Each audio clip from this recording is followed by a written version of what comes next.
All right, let's call her together.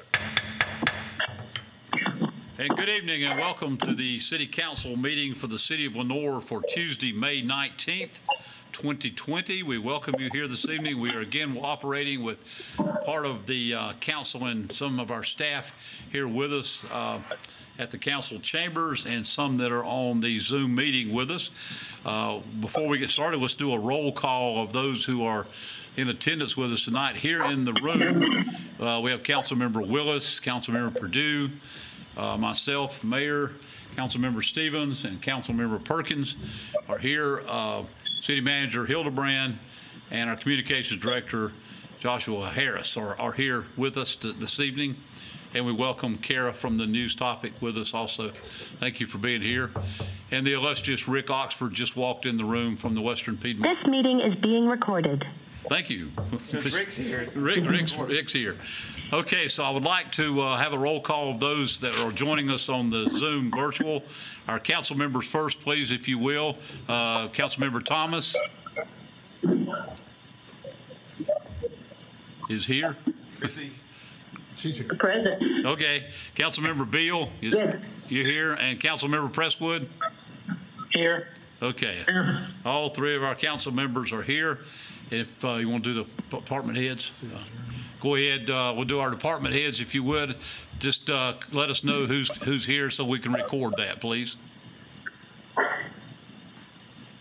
Any order you'd like. I am here. Phelps is in the parking lot. Please state your name. Please say your name so we can record it.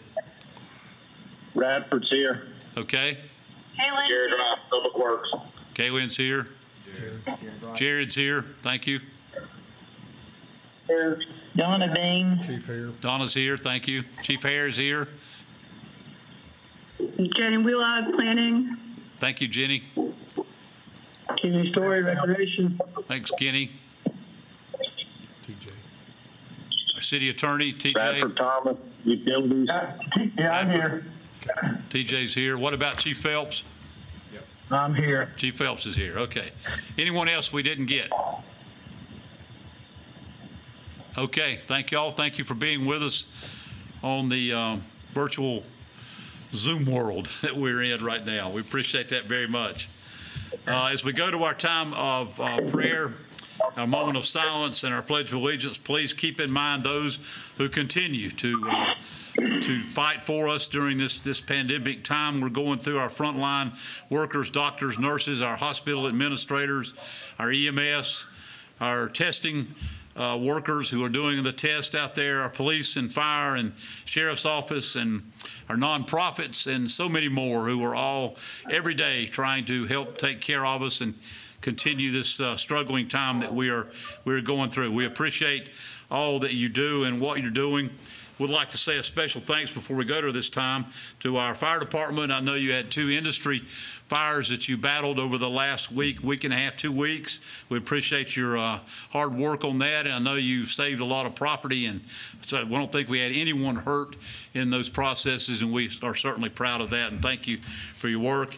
And I know police, you had to work a very serious accident at 321 in Green Haven, and there was a loss of life there, and I know that it's difficult to work those kind of accidents, and I know you have so many other things that you are working on, but thank you for both police and fire and your hard work there, and others that were involved in those things. So keep those things in mind as we go to our time of moment of silence and pledge. Please rise for that.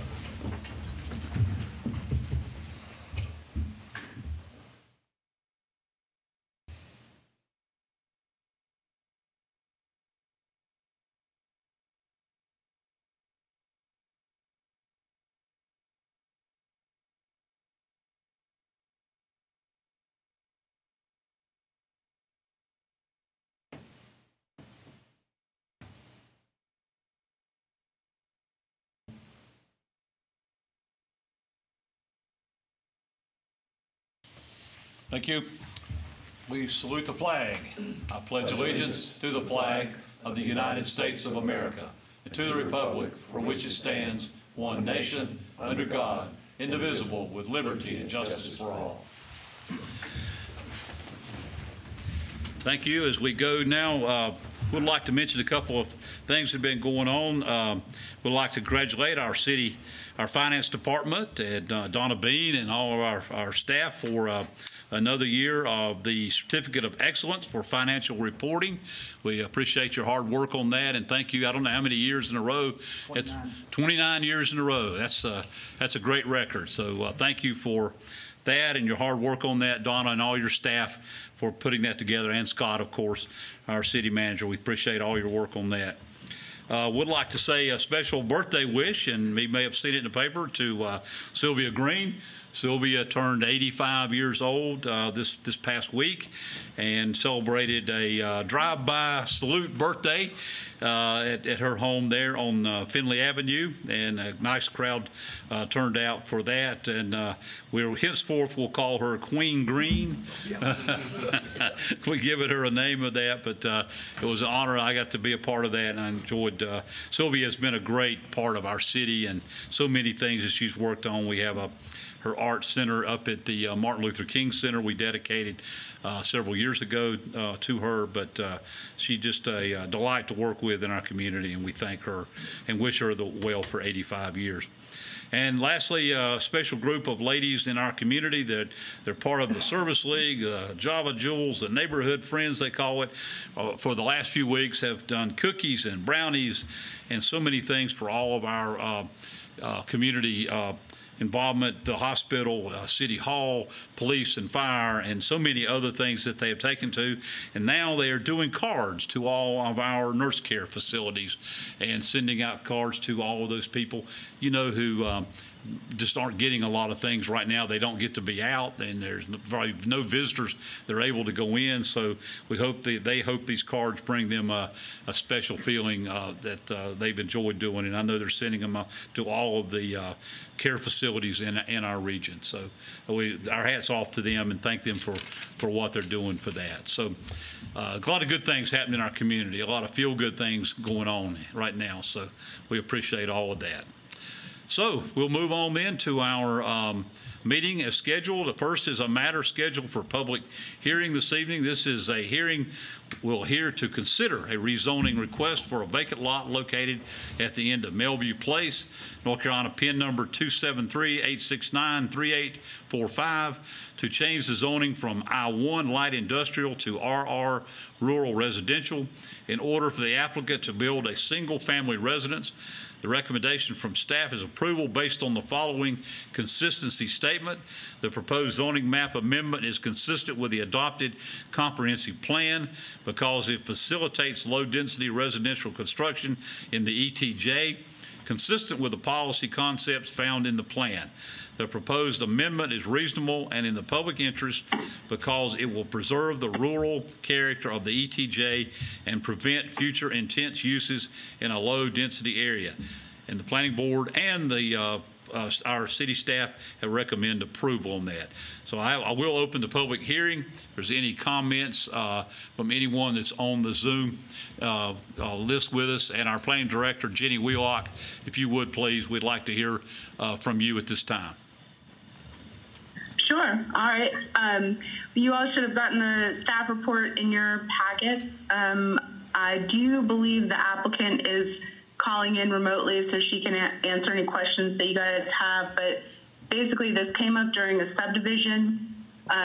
She was doing a family subdivision to plat off a piece of property for a house, and we realized it was zoned industrial. This land backs up to Lenoir Industrial Park.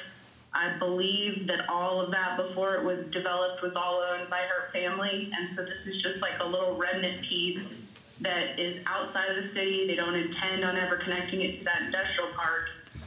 Probably should have been zoned rural residential all along, so it's kind of a map cleanup. You've got the consistency statement as part of the recommended action, and I can answer any questions. Okay. Anyone have any questions for Jenny at this time concerning this? Applicant's on the meeting too. What's that? Applicant is on the meeting. Okay. Just for information for the listening audience, I think I would say what ETJ is, why we're even considering this. This ETJ is the extraterritorial jurisdiction that is a 1 mile radius outside of the city limits of Lenoir, which is part of what we, I guess, take care of. Is I guess we look at it. Does that? And have influence over it. Yeah, we have influence over that part of it. Jenny, go ahead. We regulate zoning of that area because it's I believe the intent is that it's the area that we may want to annex in the future, and it helps us preserve that area's low densities so that we don't have, an area that the county zones a certain way right next to us with a lot of houses, and then they petition for annexation, and we are needing to try to figure out how to serve them with sewer. It started off as a mile.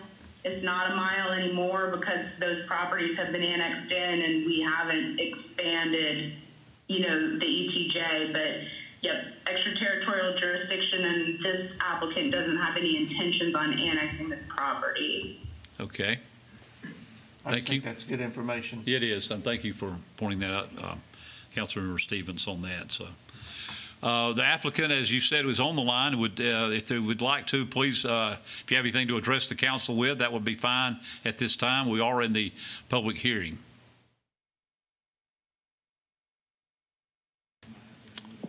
Hearing nothing from that, that's fine.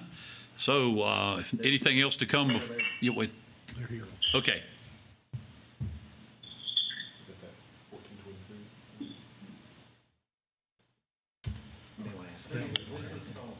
Do what? I want to ask again about that. Okay, if you would, if the applicant is on the line with us, if there's anything you would like to state or talk to us about, we would like to hear at this time, please.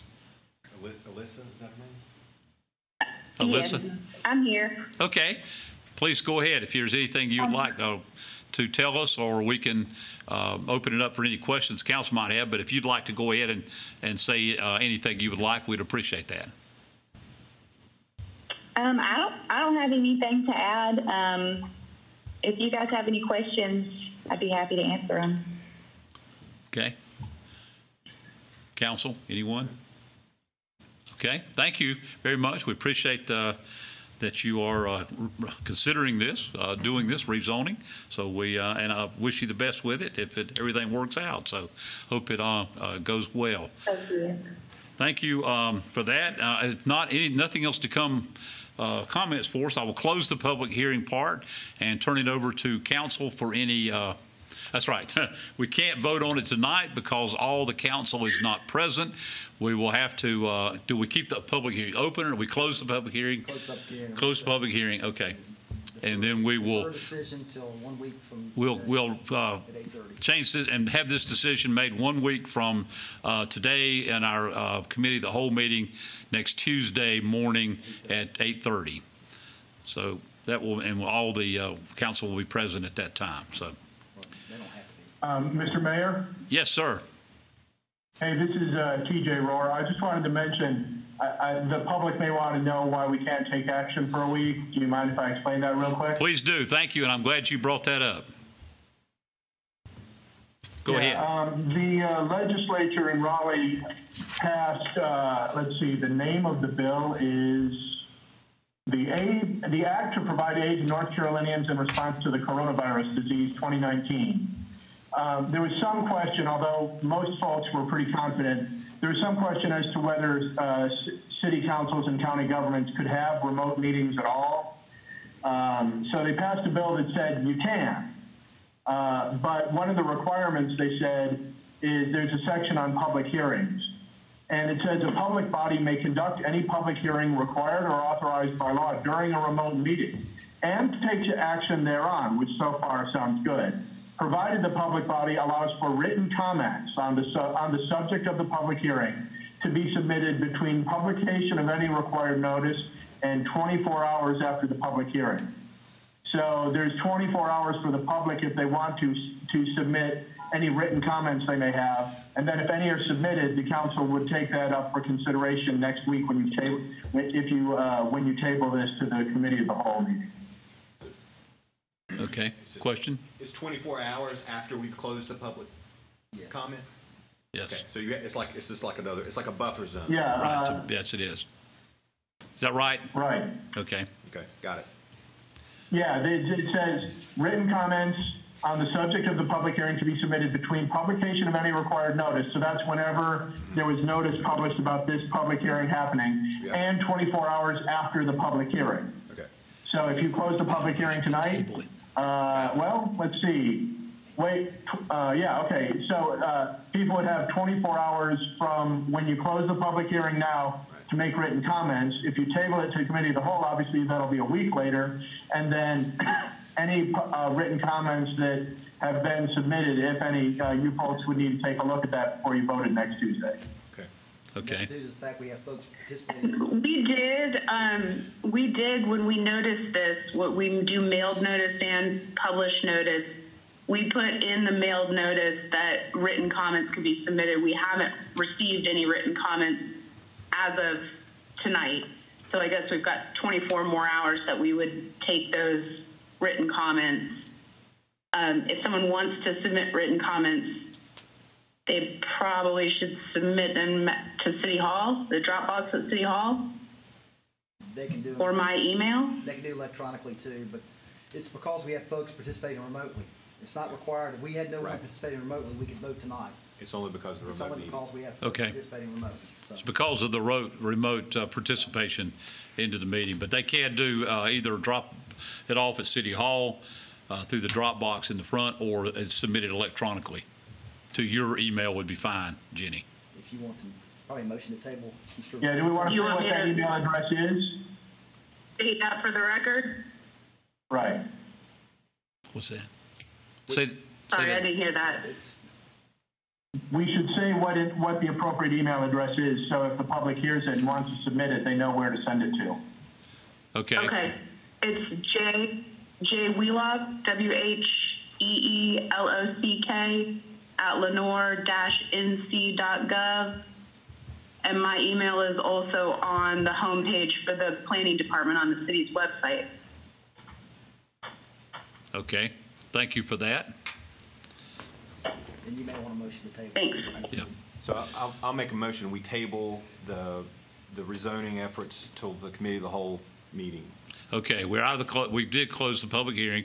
I have a motion from Councilmember Willis that we table the rezoning request as presented tonight in this until the committee of the whole meeting next Tuesday at 8:30, whatever the date of that is. 26th. Right. 26th of May. Okay, any other discussion on that? We have the motion before us. If not, all in favor, please say aye. Aye. Aye. Okay. Need a roll call those. Yeah, roll please. call on the Ask the name call in. Chris. Chrissy? Mayor Pro Tem, yes. Okay. Thank you. President, Thank you.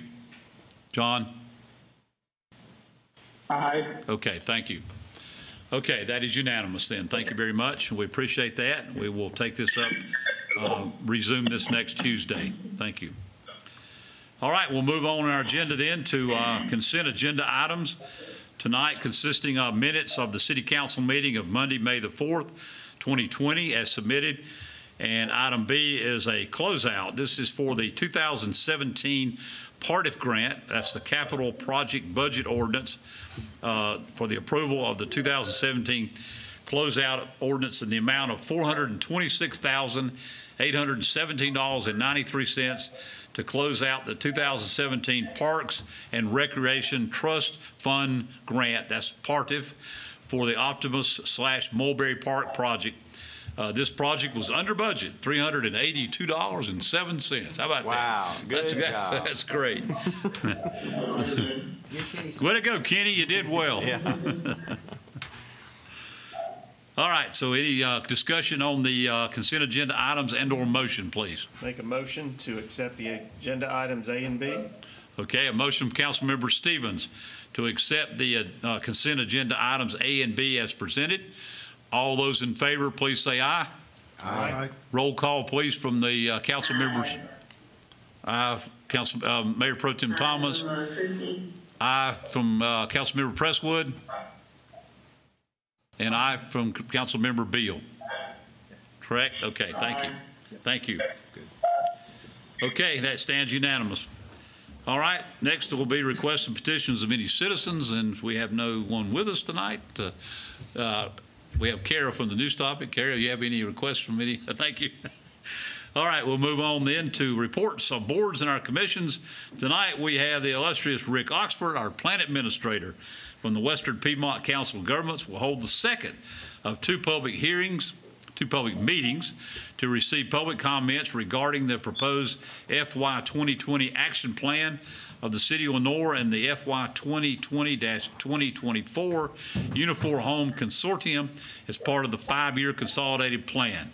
This plan is required by the United States Department of Housing and Urban Development, outlines the goals and actions plans of the City of Lenoir and the Uniform Home Consortium, and its use of the Community Development Block Grant, that's CBDG, and the Home Funds for the fiscal year 2020, beginning July 1st of 2020 and ending June 31st of 2021. And the City of Lenoir serves as the lead entity for the Uniform Consortium. Rick, glad to have you with us this evening. Glad to be here.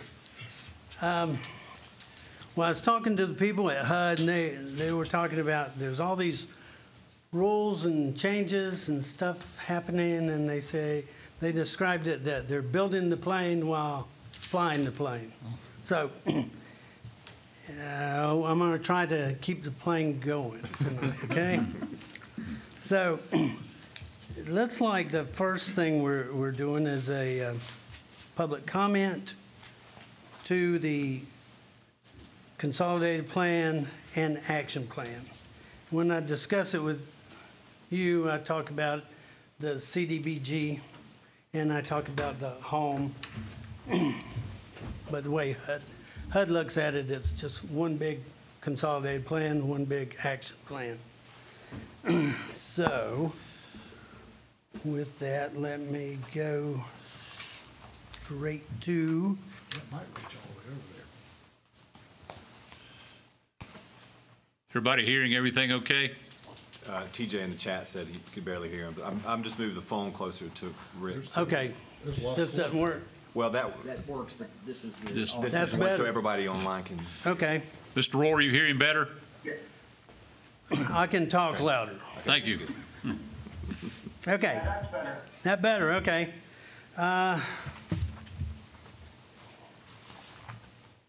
Let me see where I want to go first. First, let me, well,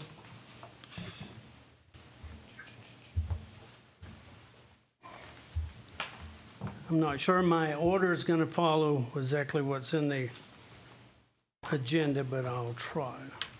So I'll talk about the Uniform Consortium, the 2020 Consolidated Plan, and the first year action plan, which is for FY 2020.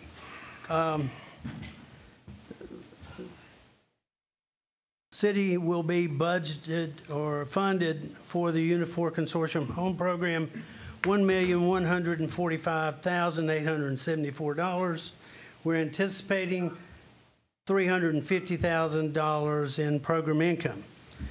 A total of $1,495,874. That'll be our resources.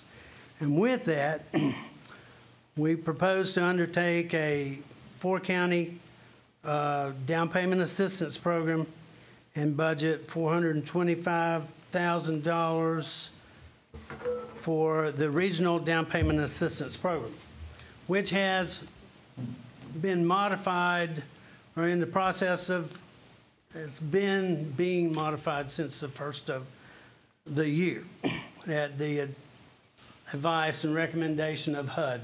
We had the $5,000 program, down payment assistance sort of across the board, no matter who came to us.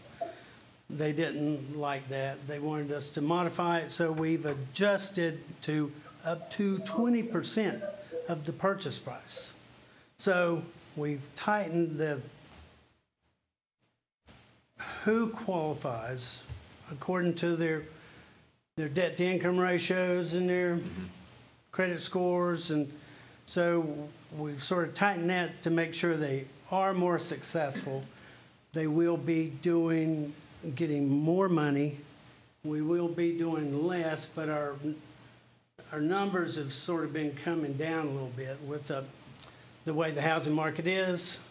You know, there's not that many houses on the market within that price category that we can assist. Basically, we can assist people in purchasing houses up to, I think it's $157 is the maximum purchase price, and they have to be within or below 80% of the area median income. So it's a sort of a small target, you know. So basically, they've got to be below $24,000. Per family size. I think one person is right close to 30,000. Okay. And as more people in the household, two-person household, it goes up to like maybe 34,000. So, and if they got kids, it's more. Okay. And those income limits are set by HUD, and they adjust annually. But our program's been very successful. We've done over 3,000 units since the program started, but we're thinking we're going to do more like 40 or 50 a year now. As opposed to what in previous years? Well, in our highest year, I think we did about 160. Okay. Wow. But that was, I mean, it was hopping then, you know. And but it's gradually come down from that. I think this, even with that, the 5,000, we did about 70. So, and money was sort of piling up there, and you know we got to keep adjusting where the money goes or whatever. So, yeah, you know, if we see that we don't have enough money, we'll come back and ask for an amendment. So, okay? I got a question, Rick. Just one. Sure. You said that the max, or maybe I misunderstood, it's $157,000 for a home, and then that you would, those people that would be below $30,000, if a person is making $25,000 or $30,000, can they afford a payment for a $157,000 home? Probably not. Yeah. Probably That's the max. not. That's the max, though. That's the max. So you could buy a less. Yeah. Oh, okay. So if someone comes to me wanting to buy they want a $170,000 house, I cannot assist them. Okay. But if they wanted to buy a $75,000 house, I could. Yeah. could do it. Okay. Yeah, yeah. So yeah, it's you know, you have to have income enough to be able to support the house payment. You know, You can't have too much. yeah. Right. It's like me. It's a little tricky there. You know, I can only afford what I can afford, you know? And I can't afford that. So you wouldn't qualify. I wouldn't qualify either. How much your house cost? Okay, so for now, No we're answer, talking about FY 2020 home funds. So it's the new money that we'll be getting. Next budget item would be Chodo set aside $171,000. This would be for eligible Chodos. We do not know who that will be. It's just but that's where they will go. Okay. And we're budgeting $384,300 for multifamily housing developers doing multifamily housing apartments. We've got some here in the city. Some of this money will be used to, we've got some money already budgeted to fund those. This will be some more. And then next year will be some more for houses that are, or apartment units that are either on the books or we're thinking coming down the pipeline. This is the uniform. Yes, for the uniform. Right. But we do have 2 projects in Lenoir that have not been built or given any money. New construction, that's a $307,000. That's like what we did in Hickory last year. This will, excuse me, but I have to flip around a little bit. This will be for, it'll be through Burke Development, partnering with Open Hearts Place, which their intent is to construct 4 single-family rental units. And so it won't be rental assistance. They're going to use the money for constructing those rental units. And then Open Hearts Place will have those people with job skills, credit rebuilding, life skills, and such. Open Heart Place is like a nonprofit. It'll be a nonprofit. Okay. Open Heart. So Place. last year the monies went to Hickory. This year they're going to Burke. So I hope the idea is maybe to share the love within the uniform. Yep. We, you know, I don't think we had a game plan for Lenoir. Yeah. You know, this is something that we could partner with a nonprofit. Sure. Most of the money here has gone to Habitat in the past. That's right. I remember Because they that. built most And houses. Hickory just, I think they chose to design the houses and then they put it out to bid, and this is a different type plan. So Lenoir, you know, you can look at the way Hickory did it and Morganton did it and see how you want to do it. Okay. Okay?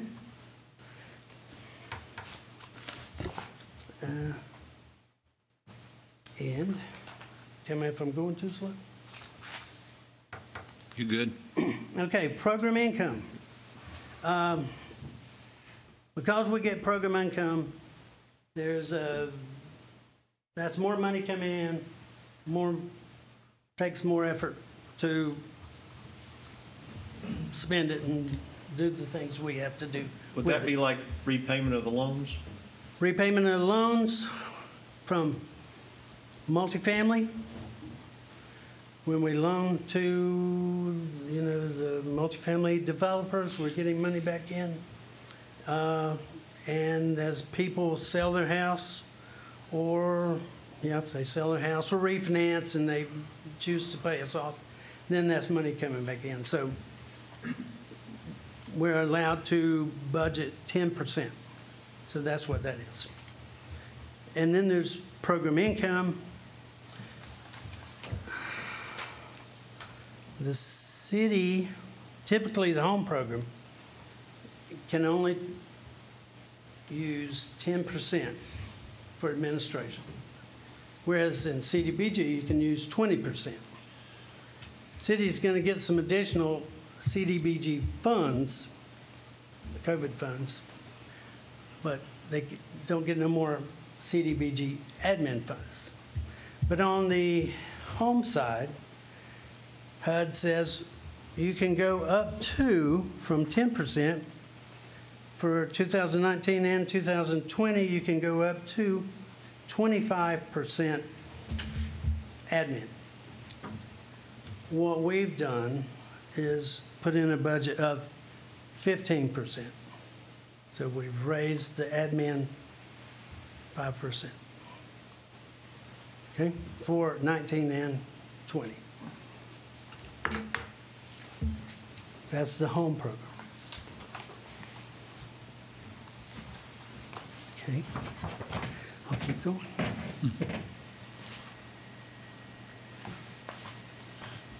The 2020, FY 2020 action plan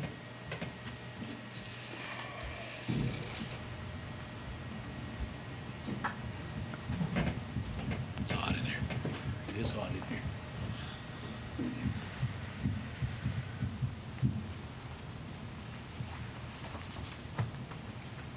Sorry, I have to look in the right place here.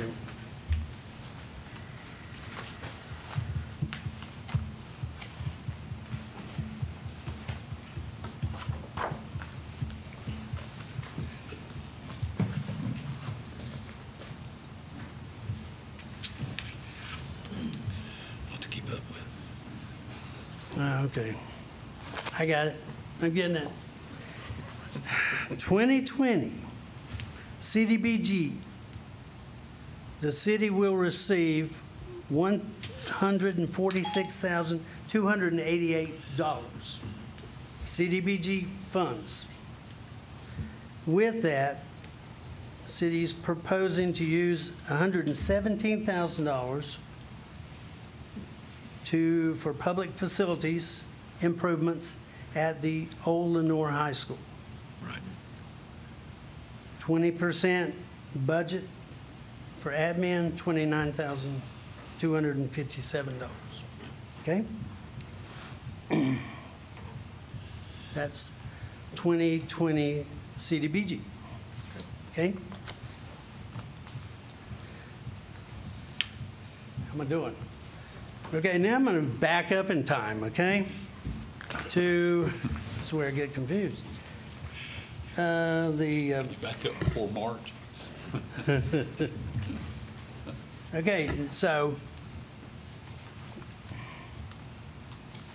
let's talk about we want to amend a citizen participation plan. Had the recommendation of HUD, okay? And that citizen participation plan says that we can accept this COVID money in CDBG, and we can have amendments, and all we have to do is allow for 5-day comment period. So we ran an ad, and so from tonight there will be an additional 5 days of comment period that we will take any comments in regards to any of these plans, okay? So, but other than that, the citizen participation plan didn't change any, and you have that in front of you. So there's an amendment to the 2019 home program. Okay, with it, we had anticipated $350,000 in program income, but there's $420,000 more. So we had an original budget of $1.4 million, and we wound up with a budget of $1.8 million. So with that, we're proposing that down payment assistance stay the same. We have a project we're doing with the Habitat in Hickory where they're asking us for loan funds. So we had an original budget of $165,300. We'd like to increase that by $240,700 for a total of $407,000. And what they'll be doing there is building new homes. We'll be reducing the multifamily housing line item of $514,000 by $27,300. And this was 19 budget, and we'll be okay with the 2020. Okay, that was just to make the numbers work. Because there's an additional, because the total anticipated program income is now $770,000, we have a program income admin line item of $70,500. And general program administration, as I told you, we could go back to FY19 and increase the budget. by 5%, and we did, and that makes the budget, instead of 110,200, it'll make it 165,300. And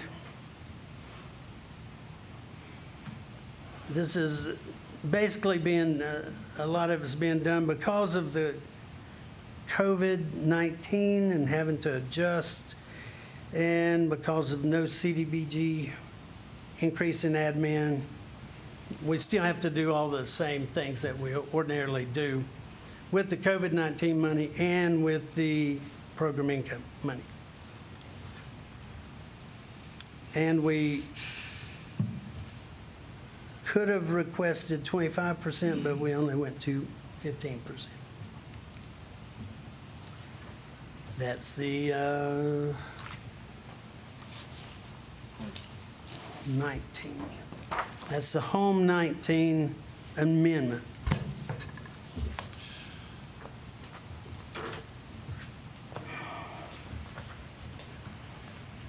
Rick, while you're looking through that, remind me again what the program income can be used for? It can be used for anything. The program income can be used for down payment assistance, multifamily, Chodo. So it's just another resource. Okay. So it doesn't limit us on where it can go. But it increases all of those opportunities. Yes, sure. That you just named. Yes. Okay. Okay, so with the 2019, we're amending it at the request of HUD, okay, because they are funding the city an additional $86,056 in what they call coronavirus or CDBG-CV funds, okay? And they wanted it put in 19 rather than 20, so we're putting it in 19. So that's going to increase our budget. It's the only thing it's doing is increasing the budget by $86,056. And we're not changing anything from the original budget other than creating an additional line item, which would be public services. So all of the $86,000 will be used for public services through funding a nonprofit. Utility, we're looking at using it for utility debt. Folks that have trouble paying a water bill or sewer bill in the community, working with a nonprofit locally to go back and help them with that during this COVID-19. So, now, when you say 19, that ends June 30th, 2000? It's a 3-month window, I think they allowed us to go back and look at. March, I don't know what the date, March 1st, March, April, May. Maybe they may extend it, but right now I think it's a 3-month window to help folks that have back. Yeah. So we're looking at help folks. That don't mean we have to have it all spent by. Yeah. But that's July. the fiscal year ending June 30th, 2020. About that. It goes into that budget, Yeah. but it doesn't mean we have to Right, have we it can- spent the by window goes July or Right. June 30th. Okay. So this is at $86,000. Yes. Yeah, to help folks, like I said, get back on their feet. Okay. And we don't know if there'll be more. I may be back for an amendment to the 2020 budget. Please. So, any questions about anything? I got one. Sure. Well, this is a loaded one. One's right. coming after that. Loaded. Monies for multifamily housing. Yeah. Are those funds to assist us in our housing shortage that are existing here in Lenoir? And how will that money be distributed? Will that be according to your salary or money intake or what? The multifamily housing. Yes. Okay. What that line item does is basically we fund or we have multifamily housing developers that come to me and they are seeking low-income housing tax credit project loans from the North Carolina Housing Finance Agency. And it's a competitive process, and they design a project like Viridian. And they design it, and they get all their funding together, and they will come to me and they'll ask for a letter of commitment to the project. And if, you know, there might be 100 applicants across the state, and if it's funded by the Housing Finance Agency, then that's where they get the bulk of their, well, they get those low-income housing tax credits. Yeah. And that sort of drives the Yeah. project. And if it's funded, then our commitment stands. We say, yeah, we'll commit our money to it. And our money goes into the project at the end. And then that But the money money's going comes to the back. developers, Ike. It's not Yeah. going to people. Yeah, that money, yeah, it doesn't go to people. It just goes to the That's where I developers. was getting to, thank Yeah, I you. thought Yeah. that, yeah, And- it's going to the and, developers. Yeah, okay. And the money will come back to Yeah. us eventually, but it creates very Yeah. nice housing opportunities for low to moderate income people. You know, like Viridian, and we've done there's several in Arbor Glen. That's a Glen. senior. Yeah, you okay. know. Facility. Hudson's got 2 projects. Grant's got one. It's got one. Yeah, so it's just a sort of I guess what they get out of our commitment. It's a drop in the bucket, you know, on a $10 million project, but they get credit for local commitment, Yeah. and we're the local commitment to the project. And so, Okay, thank you. Okay. does that answer? Yes, sir. the question? Okay. Rick, is that available to like nursing care facilities? I don't think so. Those developers that work with the Housing Finance Agency, they're meeting the goals that the whole program, you know, has. And, you know, if we get out of that, they're not gonna know what's required. They commit to so many units to be what they call home eligible, and they're gonna keep them that way for, you know, a certain period of time. Okay. Yep. So, Any other questions? You have 6 items tonight. Can you consider? That's what I was three- getting ready to Three of get. those you have to defer to next To next next Tuesday. Thursday. 3 of them, Next Tuesday. 1, 3, and 4, we could vote on tonight. Correct. And 2, 5, and 6, we will have to defer to the committee of the whole meeting of next Tuesday for the same reasons that City Attorney Rohr gave us earlier, involved in that. So, which ones can you approve tonight? Can you do 1, 3, one? and 4. so we could do 1, 3, and 4 according to what we have here. Yeah, the plan is just the plan. It's Yeah. not a public hearing on that. Yeah, the no 3 and public hearing. 4 is for current year CDBG and home funds. The other one's for next year. So the next year item, since it's a public hearing tonight, you have to defer Okay. those. Okay. Okay. All right. No other questions. Well, let's go to the items for council action. Are you, I didn't cut you off, did I? No. Okay. Do, You could probably do them all together, I would think. yeah, because I'll make a motion. I wrote them down. Do I need to I mean- read these out, or we just? He just did, didn't he? No. Okay, I'm fine with that. I just want to make sure that we. Just give a quick word. The first Just one- tell me what numbers we're approving, and I'll put a check mark by it. So I'm gonna make a motion that we approve item number 1, which is the citizen participation plan Right, for CDBG. for CDBG. Yeah. The item number 3, which is the capital project budget ordinance for the amendment for the home program. That's for 2019. For the 19 budget amendment. And then item 4 is the CDBG 2019 amendment.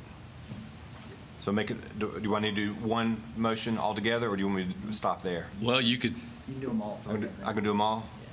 No, like all 6? We'll do 1, 3, and 4 approved, and then other. we got to, yeah, we got to approve those first. That's my motion. So we have a motion to approve, for the approval of items 1, 3, and 4 as listed. The Citizen Participation Plan, Capital Budget Project Ordinance for 2019, and the Capital Project Budget Ordinance amended 2019 for Community Development Block Grant funding. That's 1, 3, and 4. Any other questions on those?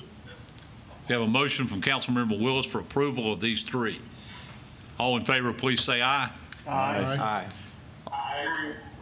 Everybody got 3 on that, okay. All opposed? Thank you, that carries unanimously for those 3. Now we have items 2, 5, and 6, which we'll have to, I guess, do a tabling till the Committee of the Whole meeting next Tuesday, the 26th, for those. And that is the FY 2020 Action Plan, FY 2020 to 24 Unifor Consortium Home Plan. It's 2. 5 is Capital Project Budget Ordinance for 2020 Unifor Consortium Home Program. Item 6 is the Capital Project Budget Ordinance for 2020 Community Development Block Grant, or CDBG funding. That'd be 20. The other 2 we approved for 19. So that would be, we need a motion to table those until the Committee of the Whole meeting of next Tuesday, the 26th. So move. Have a motion from Councilmember Perkins that we table those until that meeting of the 26th of May. No other discussion. All in favor, please say aye. Aye. All 3 on there. Thank you. All opposed? Thank you. That is approved unanimously. Thank you. Thank you, Rick. Thank you. Do I need to come back on the 26th? On the 26th? Call in. I can? Okay. Yeah. All right. Good. I'm getting used to those. All right. Thank you. Thank you. We appreciate that. Appreciate the report. All right. We're through with that. We'll move on now to the report and recommendations of the city manager, Mr. Hildebrand. Mr. Mayor, Council, tonight you have some items, as you mentioned, the update on the budget work session scheduled for Thursday, May 21st, 6 p.m., 3rd floor, City Hall. City offices will be closed on Monday, May 25th, in observance of Memorial Day holiday. The Committee of the Whole meeting, which we discussed several times tonight already, will be held on Tuesday, May 26th, 8:30 a.m., 3rd floor, City Hall. This meeting may also be considered an additional budget work session if so needed. The Foothills Regional Airport Authority has canceled their meeting for Wednesday, May 27th. And I would note that the Lenoir Advisory Board will meet on May 28th at 6 o'clock, and that'll be a Zoom meeting for them. So I just wanted to pass that along. And with that, I guess I'll get up here and try to give you a quick, I'll try to be maybe a little quicker than Rick. I'm going to do the Oh, come on. budget presentation. Seasons change quicker than Rick.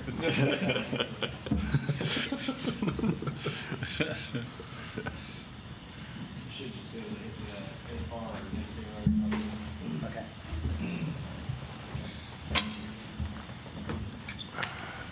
Well, thank you. It's my pleasure tonight to give you the recommended 2021 budget. I've been doing this for 31 years, and this is probably the most challenging budget we've had to work on just because of the fact of the uncertainties we have currently with the COVID-19, but trying to figure out the revenue projections and also trying to balance that with what our service demands may be in the future, because that could change. We know that.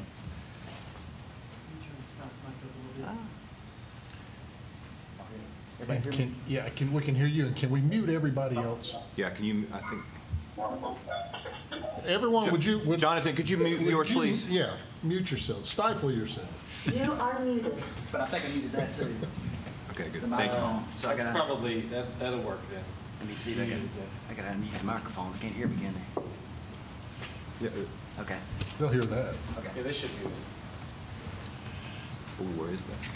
But anyway, the budget was based on the priorities you set out at our February planning retreat and also our March budget retreat. Can't hear. Can you guys, nobody can hear? Thumbs up? No, thumbs down. That's muted over there, that's why. All right, we're working on it. There, that. Can you hear now? Okay, good. Again, I may be longer than Rick. But the budget was based on the priorities you set in February and also in March. But the 6 priorities you set as your top priorities for the 2020 budget were employee compensation, housing, community beautification, healthy infrastructure, economic development, and public engagement. So that's kind of the basis we started at before the COVID-19 hit. Right now, the general fund's projected or proposed to be $17,830,516. The budget's balanced, addressing those goals with no tax increase, so that maintains that at 58 cents, and rescue readiness at 0.085 per 100, no change. So tax rates remain the same, and all of our fees remain unchanged. So everything's at current levels.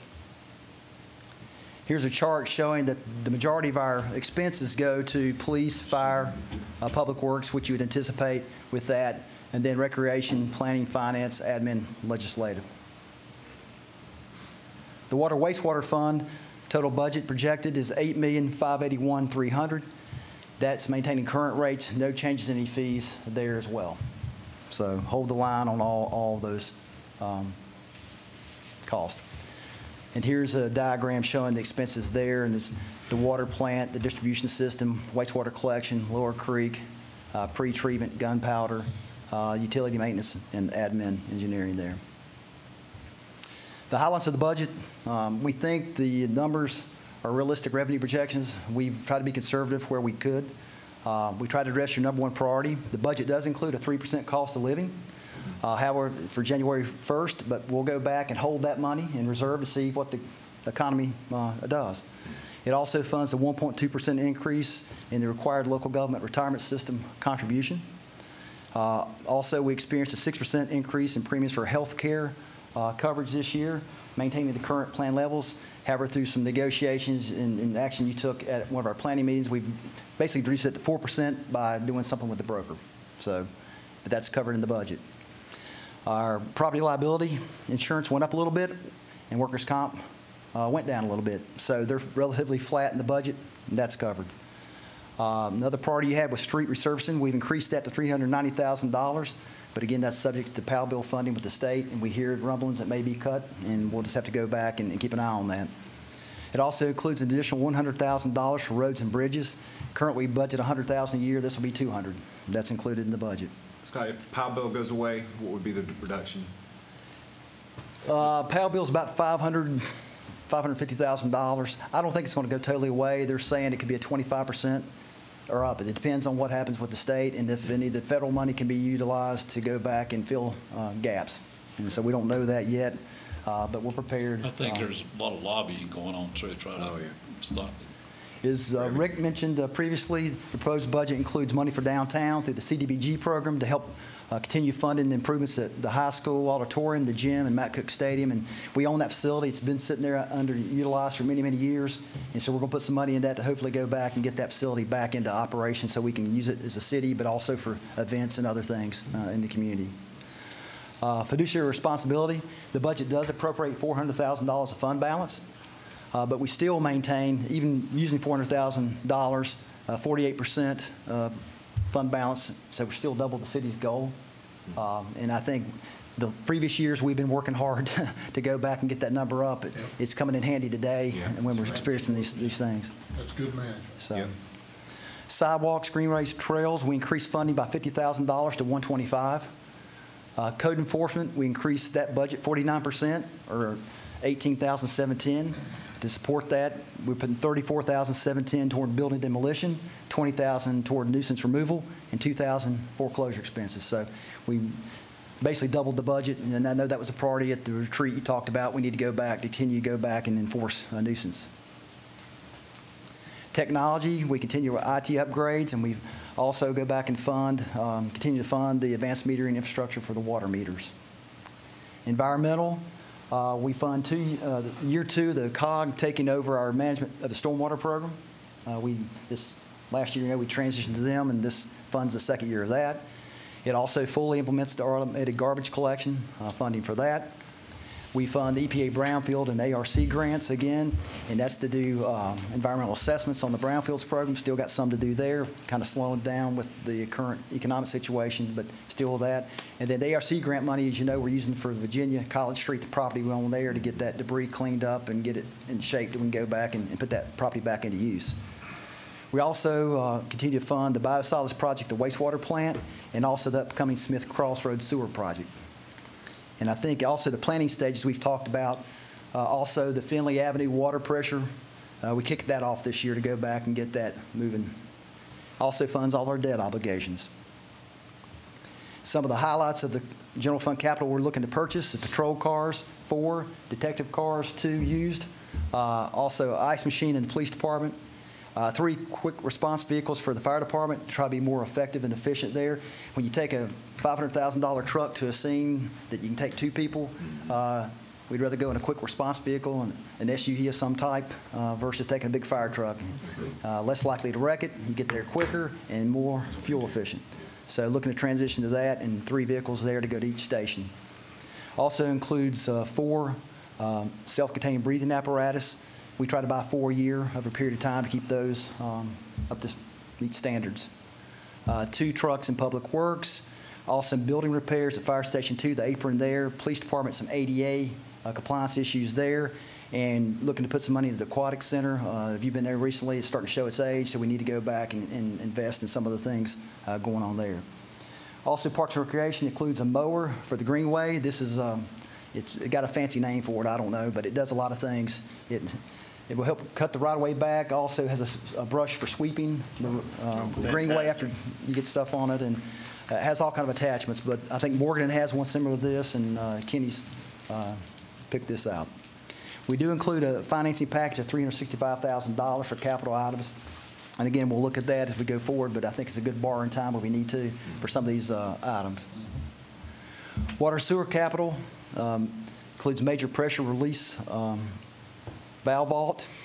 The Hudson system, we go back and put some valves in there to go back and control the system. Right now, if you have a leak there, you can't shut it off, and it takes a lot of extra time to go back and correct leaks and stuff like that over there. It also includes a new sewer camera replacement and 2 vehicles. And I'll give you a dollar figure on those if you want to know the capital cost for both the general fund and general fund is $664,000 of capital, and for the water fund it's $675,000 of capital in those items I just mentioned. As we always say, our primary goal each and every day via our employee-led customer service initiative is to provide service beyond measure, and we hope to keep doing that. I want to thank Donna Bean. She spent a lot of hours looking at these numbers. Thank the department directors for being flexible and knowing the situation we're in. Team Lenoir, and appreciate council taking the time to give us advice over the year to go back and help put this plan together. We have a budget work session planned for Thursday night at 6 o'clock. Also, we mentioned committee of the whole next week if we need to have more time to review this. A public hearing scheduled for June 2nd if you approve a motion tonight to do that at 6 o'clock. And our budget proposal will be online. If not right now, it should be online. It should be online right now. So if you want to go back and peruse it, the public, go to cityoflenoir.com/budget proposal. And with that, I'll take any questions, or we can jump into it Thursday. Yes, sir. Just one question for clarification. The appropriation of the $400,000 from the general fund. Fund balance, yes. That is to assist. When you say it's balanced with that $400,000 appropriation. Correct. Okay. So I think it's 2.25% of the total budget includes fund balance. During these times, that's very appropriate. Oh, yeah. And we've made plans for that, and thank goodness we did. I think years of preparation have put us in a good place. Thanks. So, any other questions? I think this budget speaks to Scott's leadership and the strength of our department heads to manage the money we do get in. We continue to do more with less. I continue to be impressed by the amount of work we self-perform. That speaks to our staff. Yes. It does. Very much so. But again, you know, it goes back to the top because we're the ones that hold Scott responsible, and he's performed very well with that. And I think you've done a fantastic job. Thank you. Let me unmute the other folks because they may have bad things to say. Better not. He didn't have the chance to say it, but it is a great job. I mean, I guess after going through this several years and with the COVID, it seems like because we've made those provisions years past that we continue to talk about, we're still looking pretty strong. So that certainly speaks to the Scott's leadership and all the department heads and everybody that's put ourselves together to make it a good budget. Good job. Anyone else with any comments concerning the budget? Thank you again, Scott. Great work with you and your staff.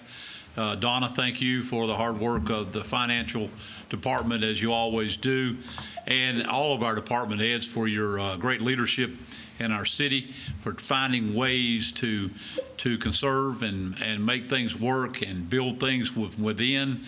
We are so great at that, and we appreciate all of that. You find ways to do things and make suggestions and do things to save us a lot of time, effort, and money, and it's showing. It's making great progress for us in this wonderful city that we have, of the city of Lenoir. So we appreciate that. We got things that I know that are a lot of things that are up in the air right now, but we will continue to monitor that, look at it as it comes in. We'll keep lobbying everything we can to our legislatures and all ways we can to ask for any help that we might can get.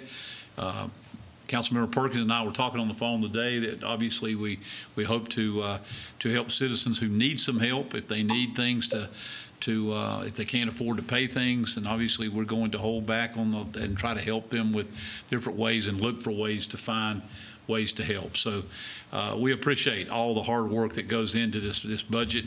Started, like you say, back in the first of the year and kind of got through it, looked great, and then all of a sudden this pandemic hit and things are up in the air, a lot of things that we're not sure about, especially sales taxes and occupancy taxes and so many things that we won't know for some time. But we've made plans, and thank goodness we are where we are with a lot of things that we have that we can work together to move forward. So I think at this time we need to entertain a motion to consider this and then bring it to public hearing June 2nd. June 2nd for the approval of our recommended budget at that time. We have several work times in between that. We will certainly, this coming Thursday, we will be together. If we need it on the Tuesday the 26th, we'll do that. If we don't, we'll have our regular committee, the whole meeting, and move on from that. So I will ask for a motion from council for June 2nd to be the recommended date of approval of the recommended budget. That'd be public hearing. Approval may not occur the 2nd. It may excuse me, public hearing. Thank you for that. That's what I meant to say, public hearing. Mayor, I make a motion we call for a public hearing at the June 2nd meeting to consider the budget. Thank you. Councilmember Perdue makes a motion that we call for the public hearing for the June 2nd meeting to consider approval of the recommended budget. If no other discussion, I'll call the question. All in favor, please say aye. Aye. Aye. Aye. Aye. Thank you. Aye. Yeah, I think that's everyone. Thank you, and that all stands approved, and we appreciate it, and we will look at that as we move forward. Anything else to come before us, Mr. Hildebrand, on your part of it? I'm through for now, and I think Mr. Rohr has something later. But okay, thank you. We'll move on then to any recommendation from our city attorney, Mr. Rohr. Anything at this time? No, just a couple of matters for closed session. Okay, thank you. And I have a couple of appointments that I would like for you to consider tonight. We brought these up at our May 4th meeting of the council, and tonight we'd like to ask for your reappointment for the Lenoir Business Advisory Board, Mr. Mark Transu. Mark does a great job of that, actually serves as the chair of that committee. For the Parks and Recreation Advisory Board, Mr. Darrell Lippard. I've spoken with all these, by the way, and they're all very involved and very interested. And for the Foothills Regional Airport Authority, Mr. Charles Thomas. Charles has been on it for a good long time, but he has a great knowledge of their working relationship that our community and Morganton and Burke and Caldwell County have with the Airport Authority. So I'll make these as a recommendation to you for your approval. I'd like to make a motion to approve all three of the recommendations by our mayor for Lenoir Business Advisory Board, Parks and Recreation Advisory Board, and Foothills Regional Airport. Okay. Councilmember Stevens makes a motion for the approval of the three reappointments to the boards as mentioned. If No other discussion. I'll call for the question. All in favor, please say aye. Aye. Aye. Aye. Thank you. And that is approved. Thank you unanimously. We appreciate that. We'll move on. Do we have any report of recommendations of any of our council members? We do have one item on here.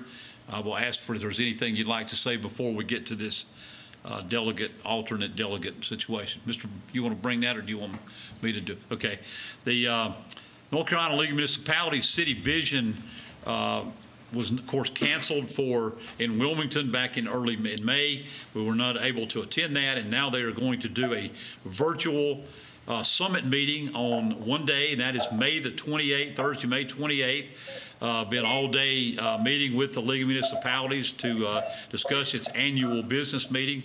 And certainly we need to have a delegate and an alternate delegate for the City Vision annual business meeting, which I think will occur from 10 a.m. to 12 p.m. on that day. That'll be that part of the day for that. There'll be a lot of other things going on. I think we haven't gotten a schedule yet, Ben, but I think it's pretty much a full day that we're looking at on that day, and we'll be getting that out later. But we do know the business meeting is from 10 to 12, so I will open that for any nominees for a delegate and alternate delegate for the business meeting and for that virtual meeting of that day.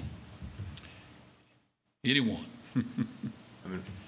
I'm on the board, so I'll be there anyway. Right, we understand.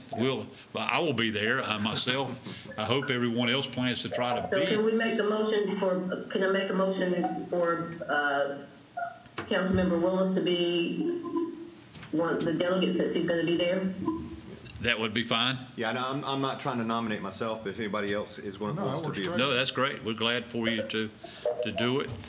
Okay, so we have a recommendation for council. I'll make that formal. That was a question, but I'll formally make the motion for Councilmember Willis to be the delegate to represent us in City Vision. Okay, what about an alternate delegate? Mayor to be the alternate?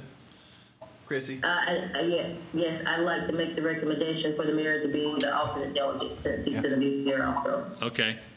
Okay, the motion is that Councilmember Willis will be the delegate, and I will serve as the alternate delegate for the North Carolina League of Municipalities City Vision Virtual Summit Meeting, May the 28th, Thursday, May the 28th. If no other recommendations, I'll call for the question. All in favor, please say aye. Aye. Aye. Thank you. Aye.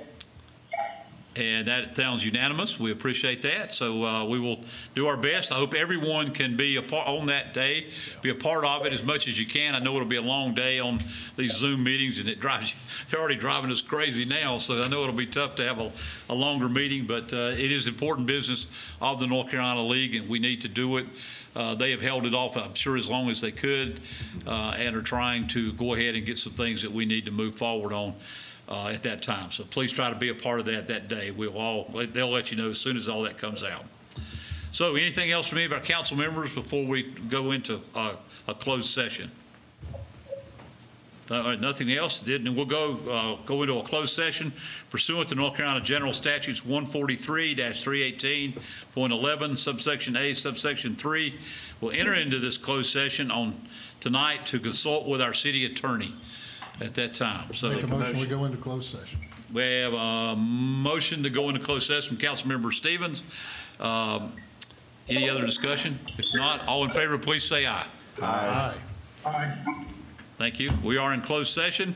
You will receive another Zoom call, or you should have the Zoom information for the closed session meeting. We take 3 minutes. And we're going to take a few minutes to take a break.